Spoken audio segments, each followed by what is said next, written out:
So we're up in Samothrace. We're up in the sanctuary of the great gods in Samothrace. What are some things that, a couple of things that you know about Samothrace, and what is something that strikes you as interesting or peculiar or anyway notable about the fact that we're up here at all on the island of Samothrace? Something that you know about it. So it's a sanctuary site. Something else. Somebody all the way in the back there.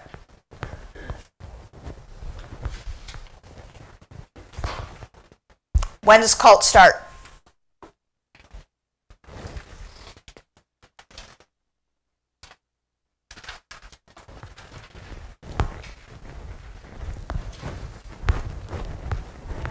In the Iron Age. So it's old. I mean, it's a sanctuary that's established way back when. Who's it a sanctuary to? Who are they? We are not sure. The great gods, the Megaloi Theoi, a name that could mean anything. Who knows? We have no idea who these guys are. So we've got an out-of-the-way place with some strange gods who, on the evidence that we have from the early days of the sanctuary, hangs out here, who worships here. We have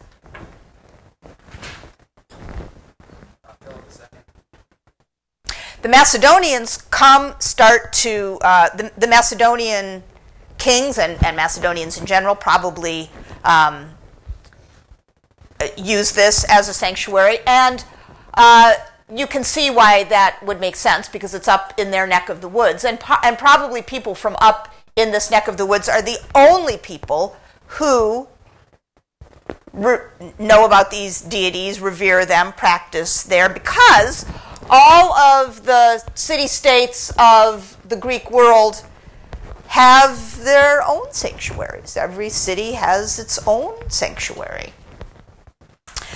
But one of the fundamental realities of this new era, that the conquest of Alexander, and most especially the death of Alexander and the creation of the new kingdoms that rise up in his wake, make the attachment of any individual to any individual place, the link between any individual and his or her birthplace, loose. That gets loosened up. It is a world that should sound a little familiar to us. A world of immigrants, a world of refugees, a world of people on the move. And in a world like that, it's not that you don't have the need or the interest in connecting yourself with the gods, with aspect of life that seems deeper and more purposeful, but you don't need, or maybe you even can or don't have much relationship to, confine yourself to the deity that happens to have a sanctuary or a temple in the place that you happen to live. And in that sort of world, these sanctuaries that are unconnected to a specific, or don't need to be linked to one specific place, take on more relevance. And the sanctuary of the great gods at Samothrace is one of those places. So we're here on the island of Samothrace, and we know that in the Iron Age, this was a pretty unimpressive place. I mean, topographically, it was very nice. It's got mountains, it's got rivers, it's very attractive. But there's nothing in particular architecturally to link you to it. And the kinds of remains that we have from there, I mean, the finds that come from the early period are nothing impressive. They're very, very small, and they indicate that regular people just came and made small-scale offerings to the deities, which were the activities that people followed probably took place in this theatral area, and down here in this small, plain little hall, people would have left their goods, or whoever worked at the sanctuary would have collected things up from events that took place here in the theatral area and put them down in that hall of votive gifts, which is we don't know what the name of it was in antiquity. That's the name that the excavators of the sanctuary of the great gods have given it, the hall of votive gifts. Very nice name.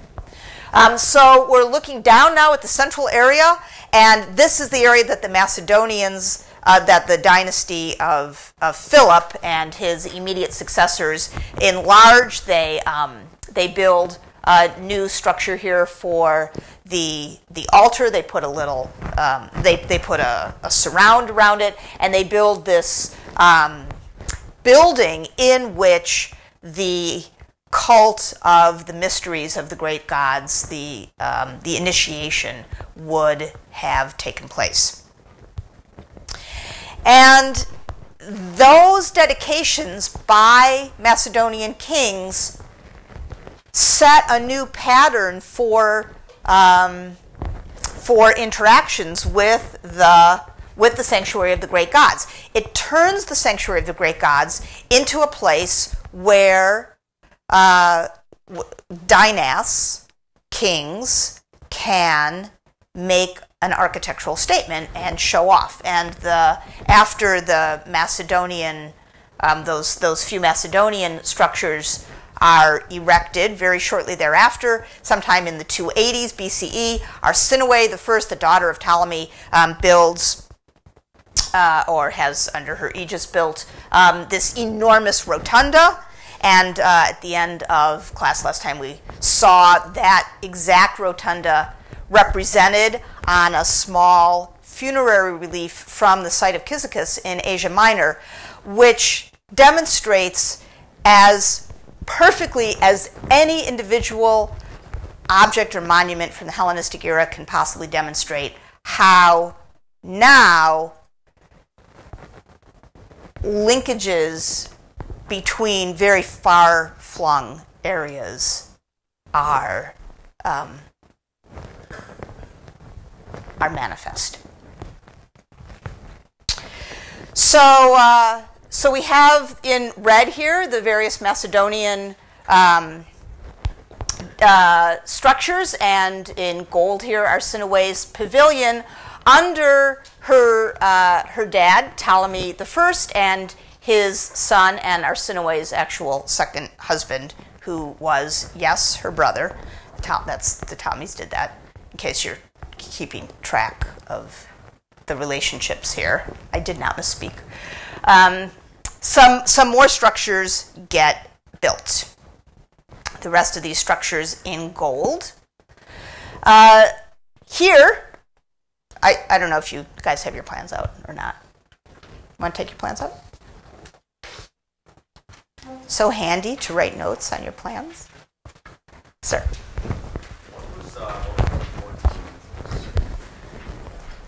This is we don't actually know what the structure of this is. There's a fancy facade on this building.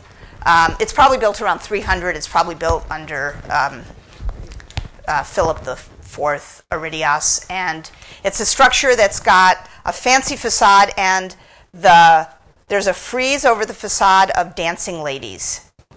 And we have, as we have with almost everything at the Sanctuary of the Great Gods, no idea specifically of what this building was for, because nobody talked about this stuff. You know, it's the thing about a mystery cult. But it kind of looks like a sort of office building.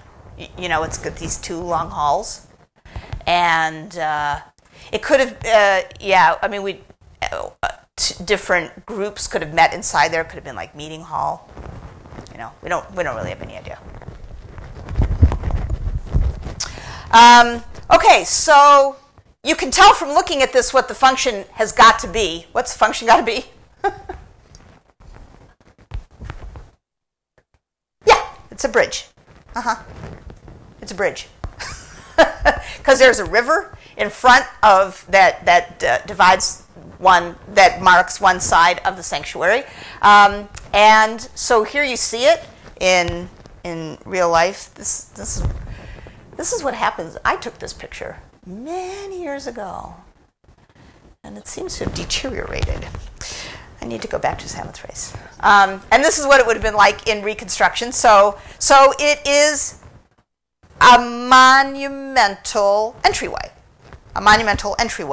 That will lead directly to the theatral area, the quite modest, unembellished theatral area. And then up above on the other complete side of the sanctuary, you see the long building, which you see here in view, the stoa. You know what a stoa is? A stoa is just a long building that is open on one side, and usually it will have columns down the middle that will allow the peak of the roof to be held up so that there will be a gabled roof over the top. So it is the equivalent of a strip mall. You know, it's a long, open front. So if it's raining or the weather is bad, it's really super handy to have a stoa. This was the longest stoa yet built in the Greek world. It's like 200. Oh shoot! You know what? I didn't write this down. And as you all know, I have packed away all my notes. So it's 200 something. It's either meters or feet. I need to look this up. I will try to remember and get you the exact measurements. Obviously, that's pretty different if it's 200 feet or 200 meters. I think it's 200 feet. 200 meters would really be ridiculous. That would be a couple football fields. I don't think it can be that long. It must be 200 feet, but I'll double check. It looks extremely boring when you look at it like this. So I have a photograph of another stoa, this one in Athens, and actually we'll be seeing this one in another lecture too. But then you get the sense of what it's like inside a stoa, so it's very cool. So the Ptolemaic dedications at the Sanctuary of the Great Gods. Here's the stoa, here's the Ptolemaion, the bridge. What characteristics do they share? You can have a quick.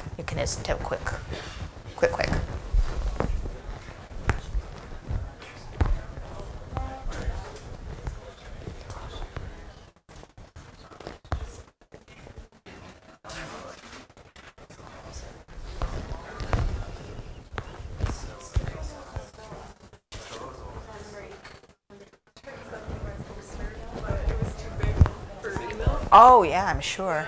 Well, I saved it as a PDF, but it was still like 45. I don't know when he let me send it, but it turned out pretty good. So I'll try to figure out another way. Send it to you, maybe do this for or something. Okay.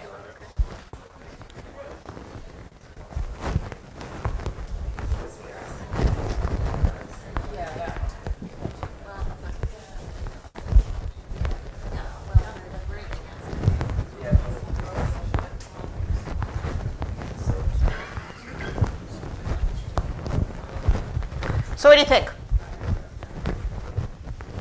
What do you think? Now we're just public use or anything else, because like the bridge, everyone had to use that, and then still everyone was always like Right. They are very practical monuments. They're very they're not religious. They are just your sort of quintessential public use monuments. What else? What do you think? They're huge. They're huge. In what ways are they designed to dazzle? So size-wise, the stoa is enormous. What else?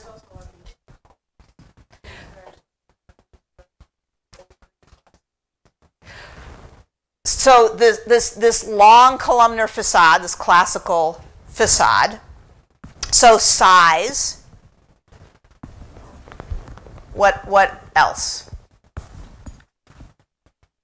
What else makes them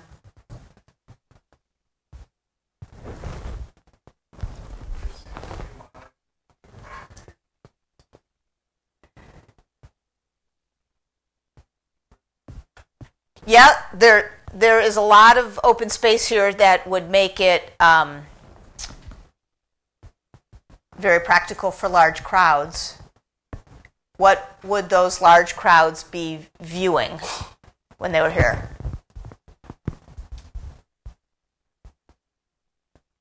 Where are you looking? Down, across, down a steep slope, across the river, onto the main area of the sanctuary itself. And the bridge as well crosses a river. So the setting of both of them is very, very dramatic. They are ordinary public use monuments. The Ptolemies have not gotten there either because there was no need for additional monuments that would have been for the cult, or because the Ptolemies were more interested in the showy aspects than the utile aspects. These dedications are just glomming on, just getting in on the glamour of the sanctuary of the great gods. We have a fancy entryway. We've got a fancy viewing platform. We bracketed architecturally the sanctuary on one side and the other. And in so doing, make a way for the sanctuary to be, in addition to a homey, out-of-the-way, old, mysterioso cult place, a show place.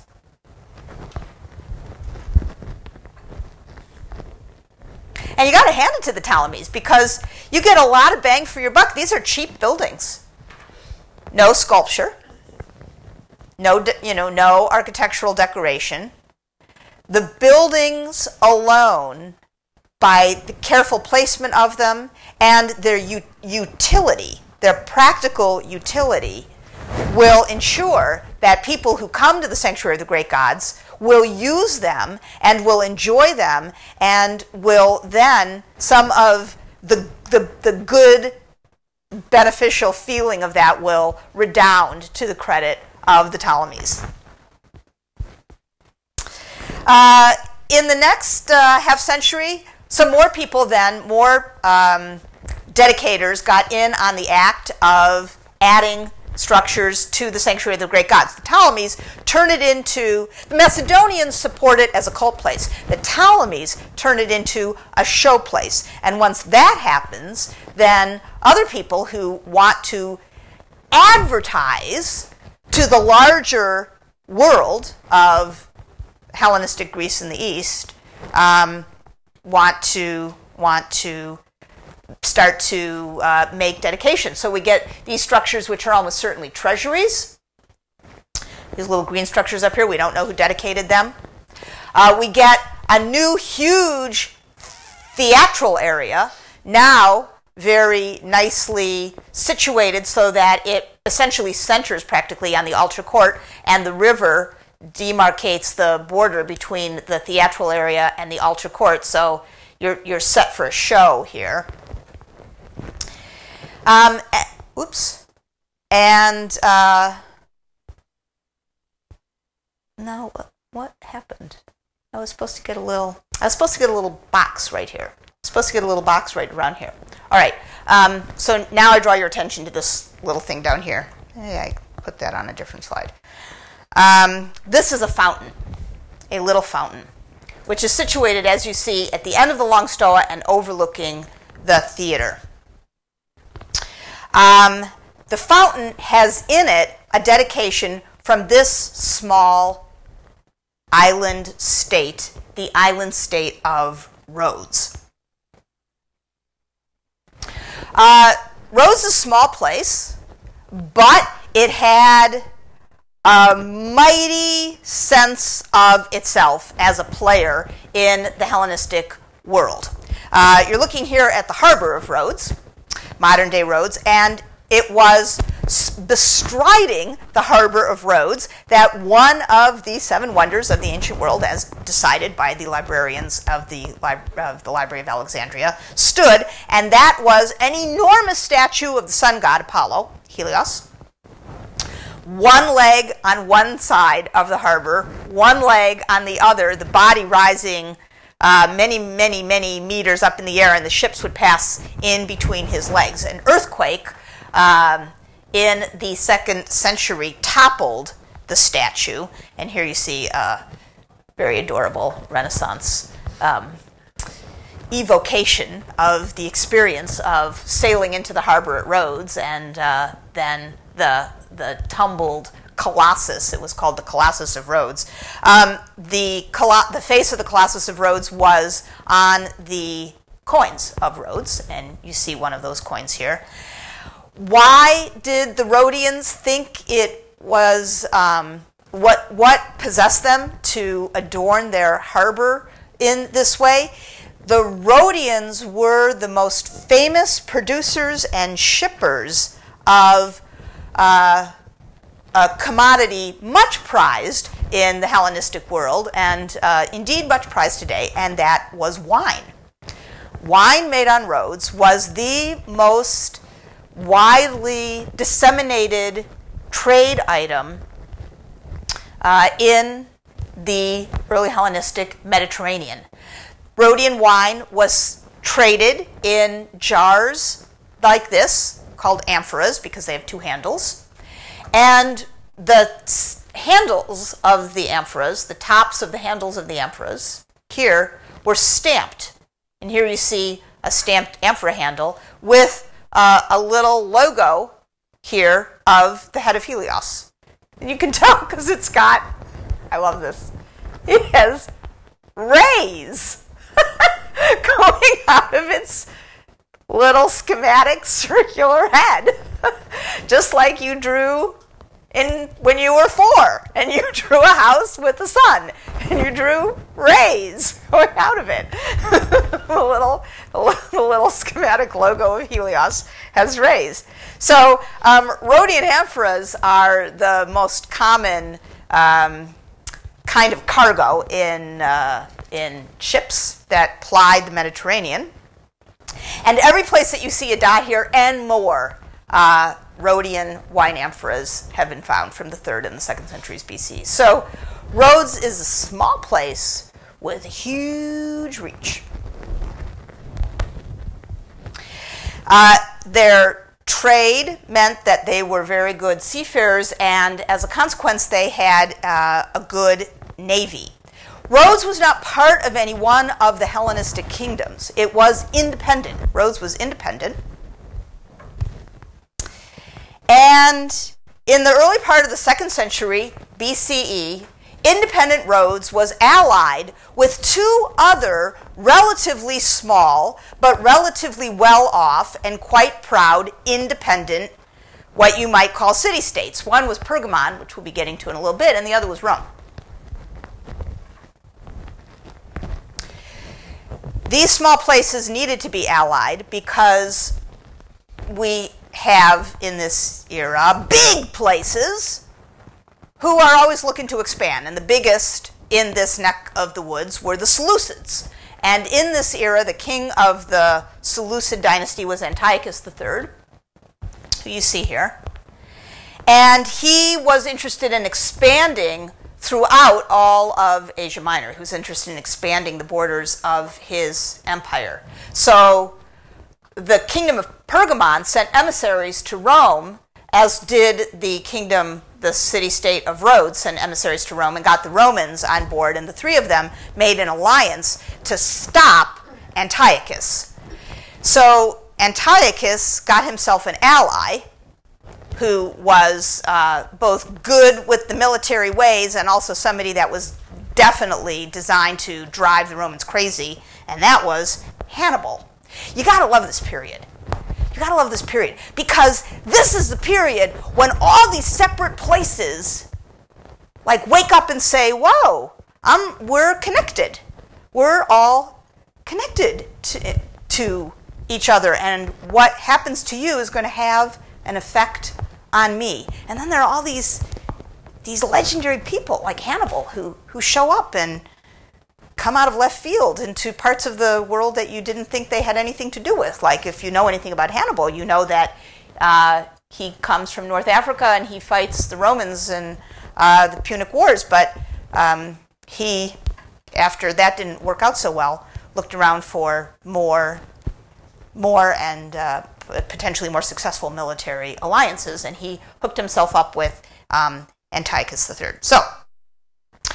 So Antiochus summons Hannibal to come to the southern parts of his domain, the Levantine, Phoenicia and the Levantine coast, and build there, in conjunction with the Phoenicians, an armada that will be able to support his war with the Romans and the Rhodians.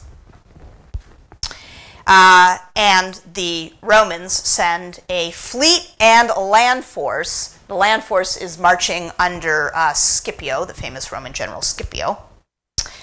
And so the alliance decides that Rhodes should take on Hannibal as a diversion to keep him from letting his ships join up with those of Antiochus. So the Rhodians just sail a little bit ways to the east and meet the fleet that Hannibal has built here in the year 190. Now, unfortunately for Hannibal, he built a fleet in anticipation of fighting the Romans. And the way that the Romans fought naval engagement was that they got their ship really close up to your ship, and then all their infantry boarded your ship. And then there was actually sort of hand-to-hand combat on the ship. So Hannibal built ships that were designed to allow his infantry room to maneuver on the ships. That meant that he built really big ships. Well, the Rhodians didn't fight that way. The Rhodians didn't have people boarding ships. They fought naval skirmishes. So they had a small, agile fleet, and Hannibal had a large, bulky fleet. So you know what's going to happen. Hannibal's going to lose big time. The Rhodians are going to win. And how amazing is this? I mean, excuse me, look at the size of Rhodes on the satellite map. There is the mighty Seleucid Empire and the fearsome, legendary Hannibal Barca from North Africa and these huge armadas and itty-bitty little tiny Rhodes. So, bam, and then there was another battle here, and Antiochus, so Hannibal loses in battle number 1 and Antiochus loses in battle number 2. And the Rhodians, flush with pride,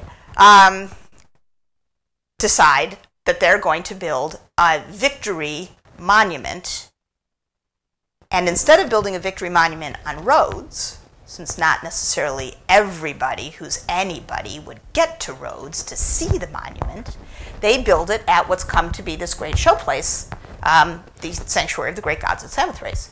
Now, where I'm standing when I took this picture is at the top of the cavea of the theater, looking down, so the river valley is actually filled in by now. The river would have been running like this. So the fountain is right here that the Rhodians dedicated. So it is at the top of, and just to one side of, the theater. So if you come down into the main part of the sanctuary, you look up, you'd see the great stoa, and then at one end you would see this fountain that the Rhodians had built. Oh, this is where I put the little box. So here's the fountain. And here it is. I know this is thrilling. I bet you cannot figure out why I have been going to all this trouble to talk about this thing, so that now you can see this horrible old black and white photo. But the fountain had, as you can see, it's as when it was excavated, had these big basalt boulders protruding up, and then inside the fountain, a boat, and alighting on the top of the boat, a statue of the goddess of victory, Nike. This statue, called the Nike of Samothrace, today stands in a very similar dramatic location at the top of the grand staircase in the Louvre. And I looked around to see if I could get a picture of Audrey Hepburn in funny face, but I could not. For any of you who know that movie, know that there's a tremendous scene in which she runs up the staircase. The Nike of Samothrace is at the top. You should see the movie. It's good, just for that scene alone. So just as in antiquity, you would have seen her from afar and then been able to get closer and closer still, and been able to some extent to walk around her or stand down below and look up. You can do that today in the Louvre. And I now invite you to reflect for a minute and talk among yourselves and think about why the Rhodians picked this mode of commemorating their victory. Think about the ways that traditionally great military victories have been commemorated. Think about some of the programs of essentially narrative in the guise of mythical stories. And consider the specific ways in which this is different and why.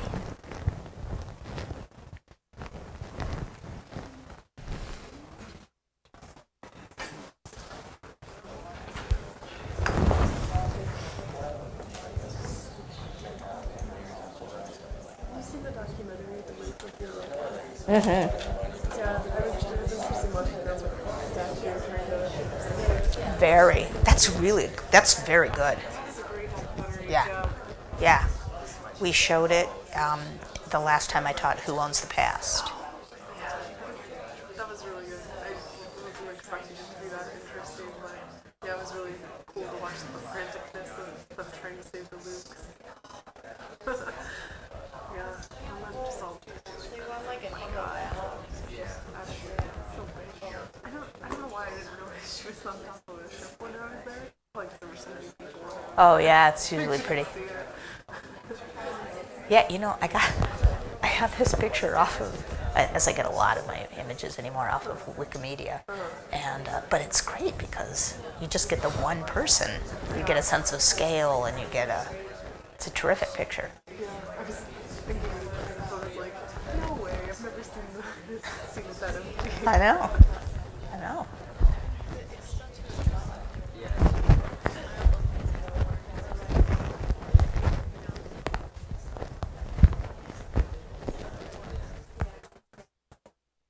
That's a good picture, isn't it?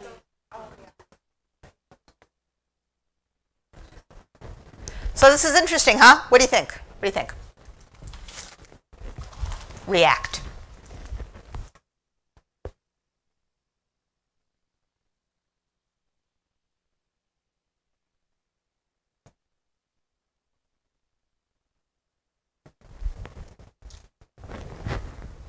Well, it makes more sense than putting figures on a pediment.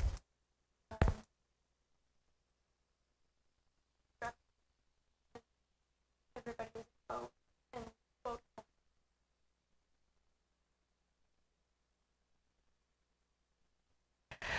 The Rhodians won a great victory, and there is no shortage of myths in which a great victory is won, whether by an individual or a band of people. But that's not what is shown here.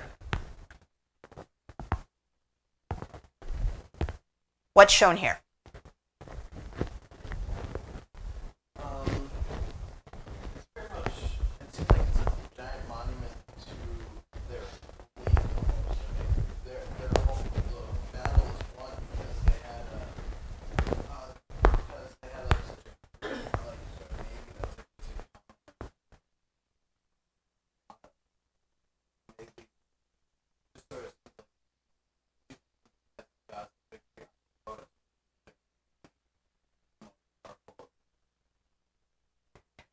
So, in other words, there's no interest here in myth.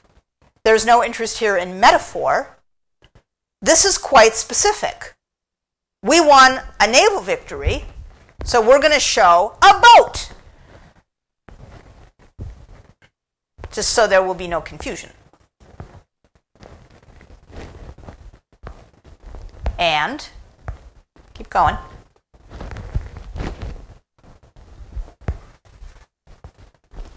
You don't have to keep going along those lines. You can say whatever you want.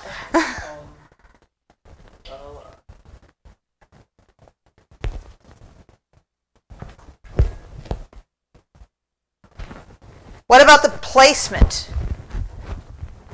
What about the deity?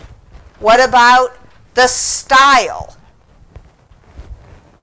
So let's say that you're an Athenian.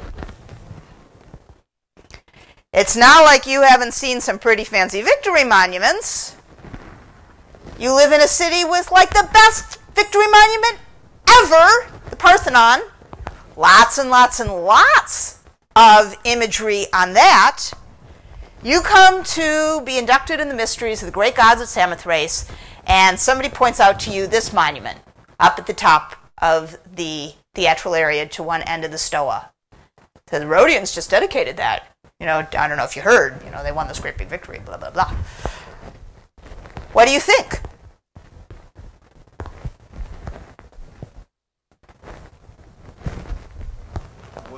Because it's not like depicting like a regular battle type myth, could it be kind of just their way of setting that battle apart from other Greek victories, and their way of saying that we're going to go with something different because our victory is more impressive?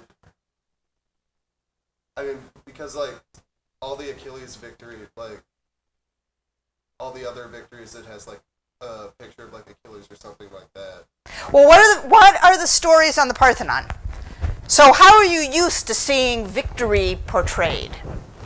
Like a mythical battle. This one is, rather than depicting an actual battle, it's a god basically like calling out victory or like being triumphant for your victory, rather than a mythical one. So it's almost like the gods are appreciating their victory. The gods are appreciating their victory? Well, because they're depicting a god like. That's a goddess, actually. A goddess being triumphant about their victory, rather than depicting a mythical person.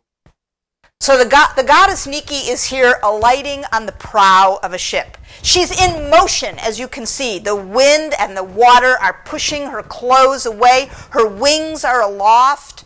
She's braking. she's coming down. She's like an airplane that's coming in for a landing. So she's in motion, and she is gracing the prow of the Rhodian ship, indeed. So in that sense, she, the goddess, is visiting herself upon the actual Rhodian ship and declaring them victorious by her presence. Yeah? It's kind of like as an Athenian, seeing that statue and be like, that's it? That's all you have? But then being the Seleucid Empire also, or Hannibal seeing that, their fleet would have been, that's it? And even so, it's kind of like size doesn't matter. We won being small, so we don't need a huge monument. This is what we have. This is reminiscent of our fleet, but we still got victory. Why is this so specific? Why not have some... okay, let's say it'd be small. Rhodes is small. The space, maybe this was the only piece of real estate that they could get at the sanctuary of the great gods. Getting crowded there. But why not have, a Lapith and a centaur, an Amazon and a Greek, a god and a giant?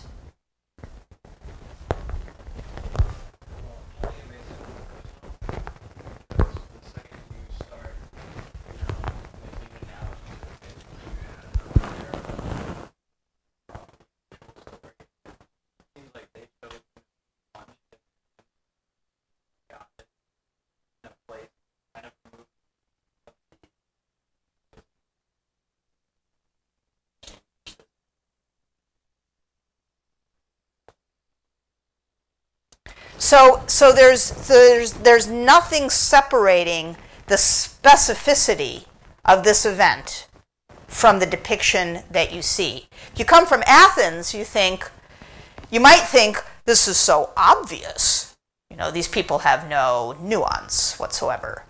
But you also might be kind of struck with how readily you absorb the message. There can't really be any two ways about interpreting this. It's not one battle, any battle. It's this battle. And it's, of course, like everything else at the sanctuary, very dramatic. And it's a very interesting combo, isn't it, of real and cosmic, the boat being real.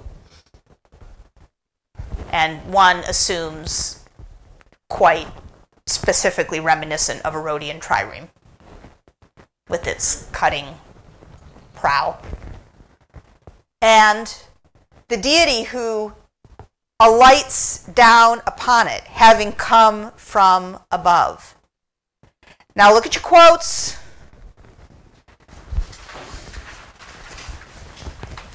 There are a few, or at least a couple different ones that you could connect up with this.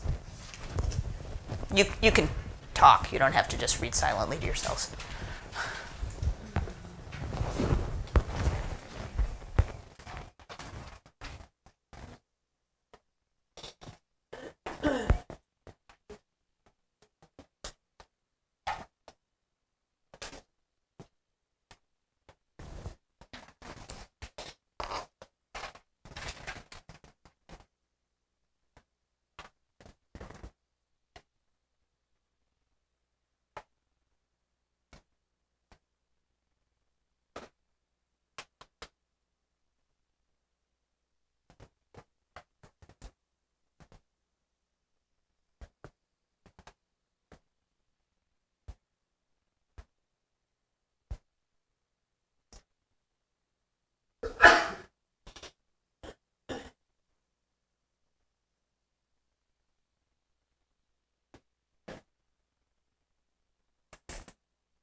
All the way in the back there.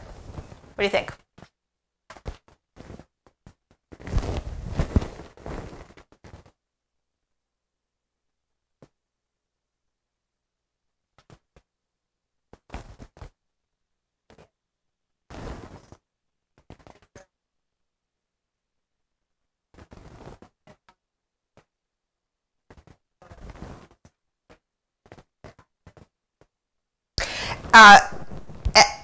Epicurus is talking about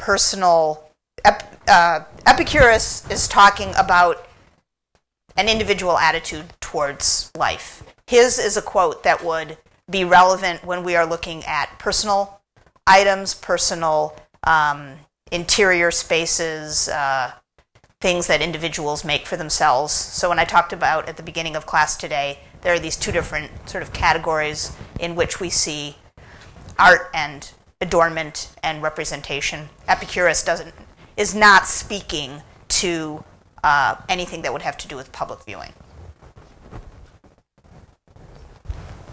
What do you think? I had the Teles Of Megara? Yes, Megara. Just saying that like fortune is like playwright, so everybody has their own part, and so in this, their part was victory, and so to establish victory, it was given this monument. I think that fortune absolutely is part of the theme of this, that it seems, because this seems very, it seems both momentous and momentary. It's a single instant.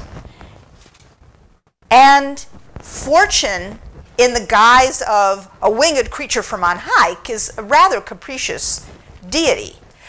But the quote from Thales of Megara, again, also is an idea about individuals and how individuals ought to regard themselves and put themselves forward. And again, we'll see some of that when we see representations of individuals.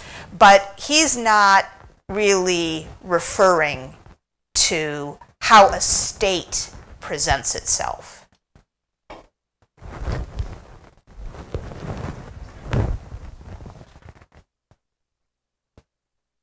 What about what we talked about at the beginning of class today?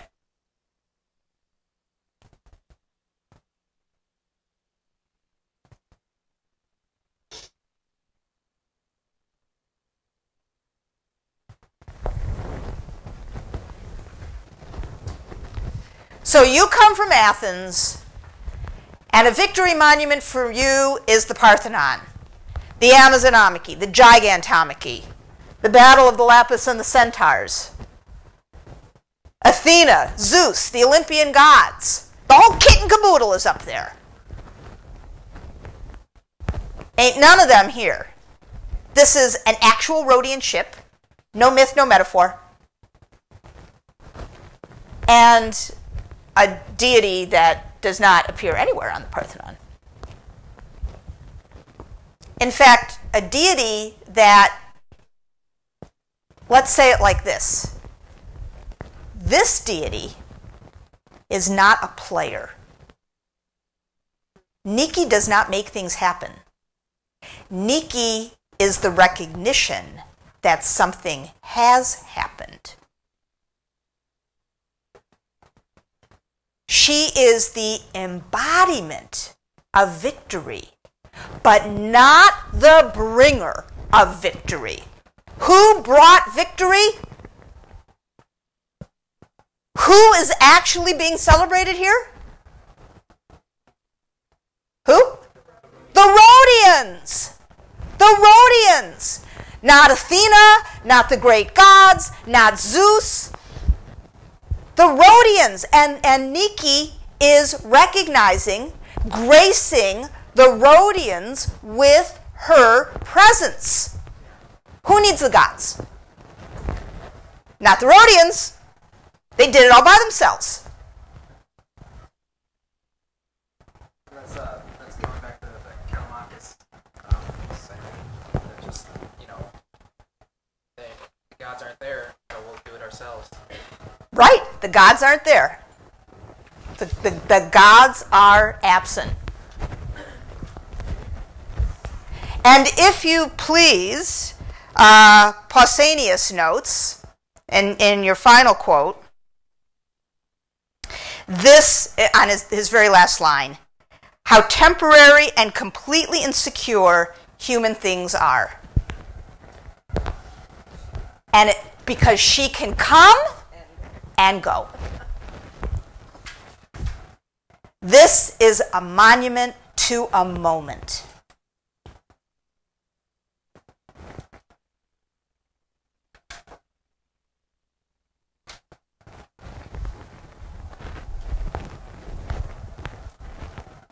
What is that noise?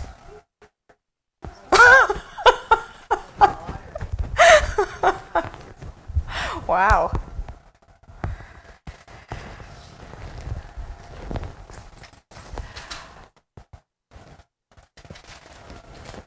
Look at this map. Look at this map. This is the Mediterranean world in the year 218.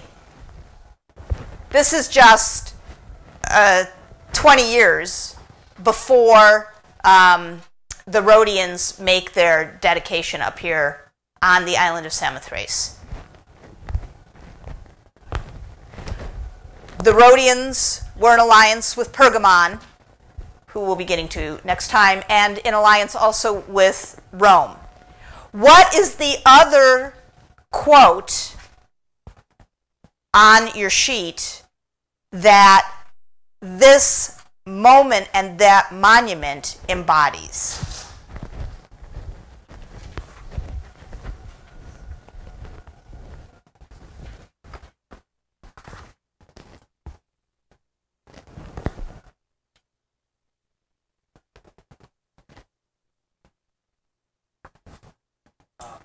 Meleager of Gadara, talking about all these locations, like, but, you know, we inhabit a single homeland, the world, we're all together, you know, Pergamon, Rhodes, and Rome, just across that entire Mediterranean, but still together.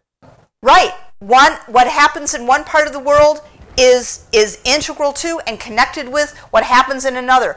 Think just for a minute how quick the world has gotten bigger. We were just here for weeks and weeks and weeks since January, just there. And all of a sudden we are from the Straits of Gibraltar to the Euphrates. Okay, we'll start with Pergamon next time.